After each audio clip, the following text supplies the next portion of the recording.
Welcome to our channel. Let's go! Hai semua, sebelum masuk ke materi, kenalan dulu yuk sama kita. Saya Apsara Rista Widya. Aku Arinda Syahira. Aku Arumita Santi. Saya Beni Octavianus. Aku Devi Ade Herianti. Di video kali ini kita akan membahas neraca pembayaran Indonesia dan utang luar negeri Indonesia. Apa aja sih materi konsep neraca pembayaran Indonesia? Yuk, let's check this out. Konsep neraca pembayaran Indonesia.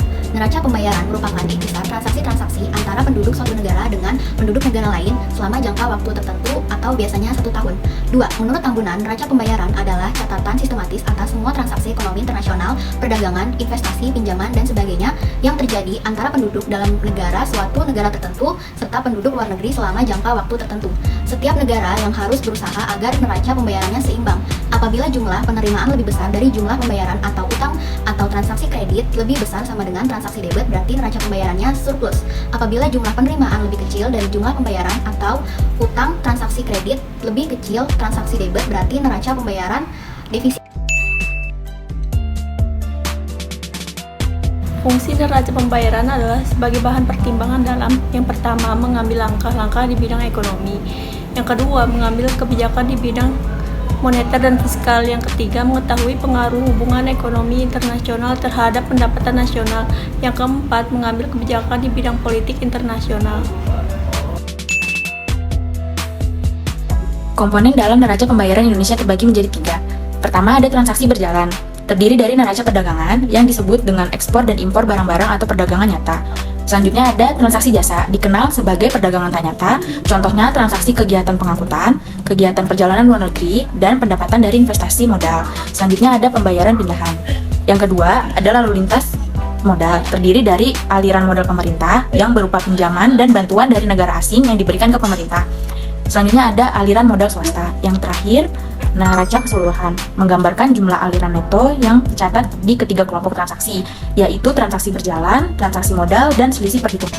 Ada 3 jenis mekanisme yang berpengaruh terhadap neraca pembayaran. Ketiganya saling berkaitan dan berdampingan. Di antaranya yang pertama, mekanisme harga. Mekanisme ini bekerja melalui pengaruh perubahan harga-harga terhadap ekspor dan impor. Yang kedua yaitu mekanisme pendapatan. Bekerja melalui proses pengganda. Kenaikan ekspor melalui proses pengganda akan menimbulkan kenaikan pendapatan nasional. Yang terakhir yaitu mekanisme moneter. Bekerja melalui stok uang dalam negeri sebagai akibat dari perubahan keadaan atau kebijakan. Mekanisme moneter menurut Keynes, bila ekspor naik dan terjadi surplus neraca pembayaran, stok uang dalam negeri akan meningkat. Suku bunga menurun, pengeluaran investasi meningkat, pendapatan meningkat, dan akhirnya impor meningkat. Transaksi ekonomi yang dilakukan di suatu negara dapat dibedakan menjadi 2 jenis. Yang pertama ada transaksi debat. Transaksi debat adalah transaksi yang dapat menimbulkan peningkatan kewajiban negara dalam melakukan pembayaran kepada negara lain. Yang kedua ada transaksi kredit. Transaksi kredit adalah transaksi yang dapat mengakibatkan bertambahnya hak-hak negara untuk menerima pembayaran kepada orang lain. Materi konsep neraca pembayaran Indonesia telah usai. Supaya kamu gak bosan belajarnya, simak video berikut ini yuk. Semoga video ini bisa menambah wawasan kita semua ya.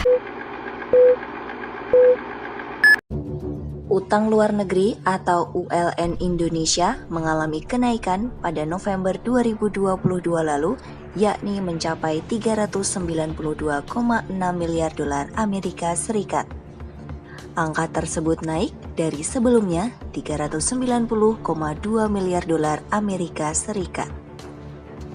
Menurut Kepala Departemen Komunikasi Bank Indonesia, Erwin Haryono, ULN Republik Indonesia pada November 2022 ini terkontraksi 5,6% secara tahunan atau melanjutkan kontraksi pada bulan sebelumnya, yakni 7,6% per tahun. Sumber kontraksi pertumbuhan dari ULN sektor publik, yakni dari pemerintah dan bank sentral, serta sektor swasta. Namun ia menyebut utang Indonesia pada November 2022 lalu tetap terkendali.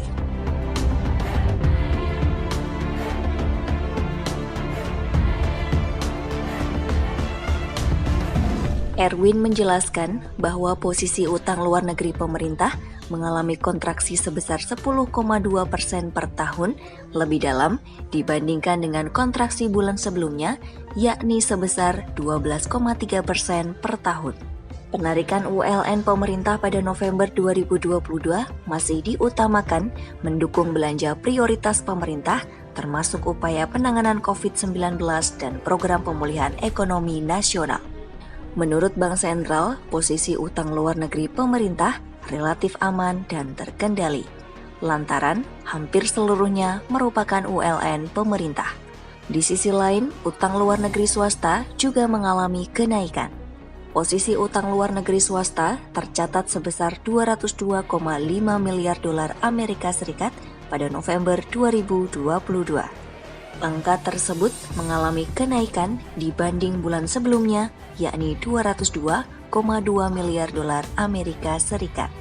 Secara tahunan, ULN swasta terkontraksi 0,9% per tahun, melanjutkan kontraksi bulan sebelumnya sebesar 3% per tahun. Erwin menyebut struktur utang luar negeri Indonesia tetap sehat. Hal ini ditunjukkan oleh utang luar negeri Indonesia yang tetap didominasi oleh utang berjangka panjang dengan pangsa 87% dari total utang.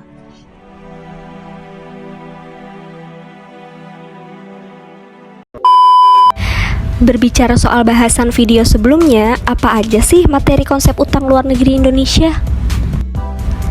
Berikut definisi pinjaman. Definisi utang luar negeri itu apa sih?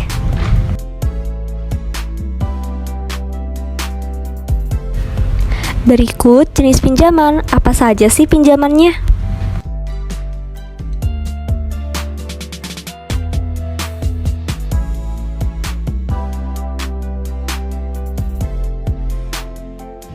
Berikut perencanaan utang luar negeri.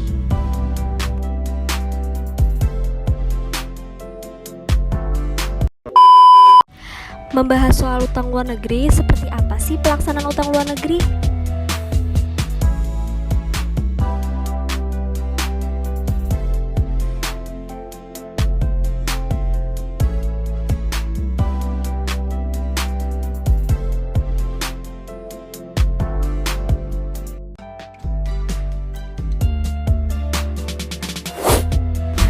Video materi dari kita telah usai. Thanks for watching.